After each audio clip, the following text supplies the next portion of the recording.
All right, wonderful people, welcome back to this wonderful channel where we bring you back-to-back update and information. As it is hot right on your screen is the inauguration of the governor of Imo State, His Excellency Senator Hope Uzodimma of Imo State, Onwa, as they call him. You can see as the video is going, and you can see plenty dignitaries who graced the occasion, who came to make sure that the inauguration becomes a successful one. As it is, too many questions are going around. Some people are saying so many things. Did he really win the election in Imo State? How did it go? But going around Imo State and the rest of them, it seems as if the people has no biased mind, and they believe that however it is, whether the governor takes it by the bull or by the horn, say let him be allowed to complete the remaining 4 years as they go. Staring at your screen, you can see governmental dignitaries, the president of Nigeria, Bola Ahmed Tinubu. You can also see the vice president, Kashim Shettima. You see the Senate President, Godswill Akpabio. You see other kings. It's more like a roll call for kings. The Oba of Lagos is there. The Jaja of Opopo is there. The Obi of Onitsha is right there. I hope Uzodimma is also there. You can Rochas Okorocha, the former governor of Imo State, also graced your occasion, and a lot of dignitaries. If the president of Nigeria is there, that is to say that all Nigerians came for that particular event in order to make sure that Oga Nani Hope Uzodimma is inaugurated into the office. As it is, the question of the masses is, how are they going to do it? Is it going to be just like the past 4 years, or is there any new invention that the APC government wants to bring into Nigeria? Of course, you have been hearing some kepu where the EFCC is threatening some ministers, making sure that they bring out the stolen money. And some people are asking questions, and they are saying, what about the Abacha loot? What happened? The Abacha loot that was recovered during the time of the Muhammadu Buhari, what happened? How has it been used? And other people are saying, what about the money that was recovered also during the starting of the former president of Nigeria, Muhammadu Buhari? I think if you are good with history, and if you have been paying attention to what has been happening in Nigeria and its government, you will agree with me that the same thing that is playing out in this beginning of Bola Ahmed Tinubu's regime happened also at the beginning of Buhari's regime. Of course, a lot of money were recovered, both Abacha loot and money that were recovered from past governmental parastatals. Some of them went into the EFCC, and the rest of them, Bawa was the chief worker for Muhammadu Buhari as at the time, of which you know that Bawa was also probed immediately Tinubu entered into office. And the question is, what happened to the recovered funds? What has it been used for? How has the government implemented it?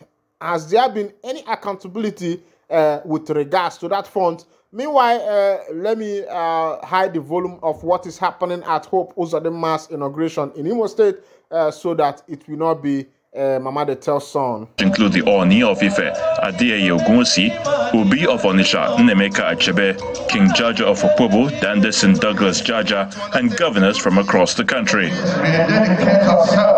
The Archbishop of Owerri Catholic Archdiocese, Most Reverend Lucius Ugoji, takes the opening prayer. Through Christ our Lord. Next, the Deputy Governor takes the oath of allegiance and the oath of office administered by the Chief Judge of Imo State, Justice Teresa Chukwuemeka Chikeka. And I will strive to preserve. The governor swearing in is followed by the inspection of guard of honor. The Executive Governor of Imo State. In his inaugural speech, Governor Uzodimma thanks the people of the state for giving him the opportunity to lead them for a second term. My esteemed and beloved people of Imo State, it is to the glory of God that we are privileged to witness this momentous occasion of my swearing in as the governor of Imo State for a second tenure. I am very mindful of the fact that this would not have been possible without your love and support governorship election of November 11th, 2023. Let me once more thank you all most sincerely for finding me worthy to be your governor again for the next 4 years. President Bola Tinubu describes the governor as a true Democrat and assures Nigerians that there is hope as things will get better soon. For me to be here in Imo State, to congratulate the entire people of Imo State for being that discerning and determined to vote into a second term, a very unique individual that resonates with a progressive agenda. We are here assuring you that your hopes and your hope are renewed. Governor Hope Uzodimma'S is the 7th democratically elected governor of Imo State, and after leading the state since 2020, he was re-elected under the platform of the APC after winning the November 2023 governorship election. Channel, kindly go ahead and subscribe, like, comment, share, and also remember to on your notification button so that whenever our news is dropping, you will be the first to take it. Let's go down to the news proper as it is hot. The Supreme Court has reserved judgment on the appeal filed by Tony Kole, governorship candidate of the All Progressive Congress, seeking to void the election of Similayi Fubara as Rivers State governor. A 5-member panel of the court, led by Kudirat Kekere Ekun, reserved judgment on the appeal after all parties in the suit adopted their briefs of argument on Monday.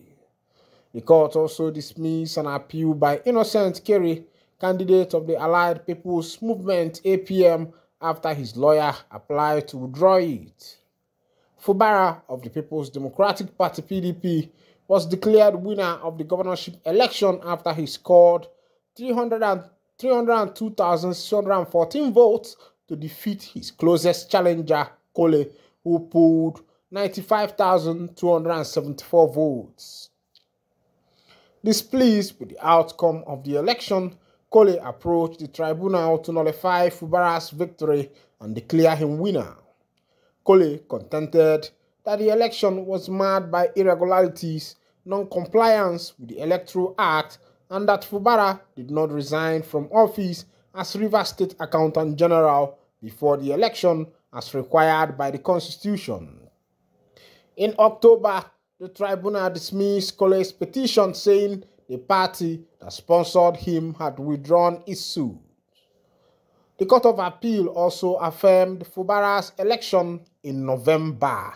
This is how it happened today for Rivers State. Of course, you know that plenty katakata and nyama has actually followed the just concluded election where we say it happened for Rivers State because of the fight for supremacy and the fight for governorism. But Fubara say he no go agree for anybody. Wike himself say he no go agree for anybody. But of course, you know, as our people they say na mbena bobiala mba no fuga kalili biambamba for. That is me. That is to say that where two tortoises came for a wrestling, that one must be bigger than the other. As it is, the federal government don't release name of companies will qualify to apply for government contract for this 2024. The federal government has released list of companies that are qualified to apply for government contracts. The list, which includes over 1,000 companies cut across different sectors of Nigerian economy. The selected companies have complied with the Federal Government of Nigeria Pension Act. The National Pension Commission, PENCOM, has reviewed that 1,081 companies have obtained pension clearance certificates. With the certificates, the company, by law, are now eligible to pursue government contracts within their areas of operation in 2024. You now don't see as it go. They say the list published on January 4th 2024 on the PENCON website is expected to be updated throughout the year. They say they go to update the list throughout the year. As it may be, the federal government of Nigeria and 36 subnational governments in the country will spend 44.94 trillion to execute recurrent and capital projects in 2024.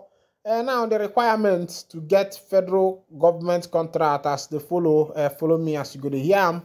According to the National Pension Act law, a company must have passed the minimum requirements of opening a pension account and life insurance cover for a company to qualify for the certificate. It stated that companies without insurance coverage for their works will not be allowed to do government businesses. PENCON believes that with the regulation, companies will ensure that there are appropriate pension accounts for their workers.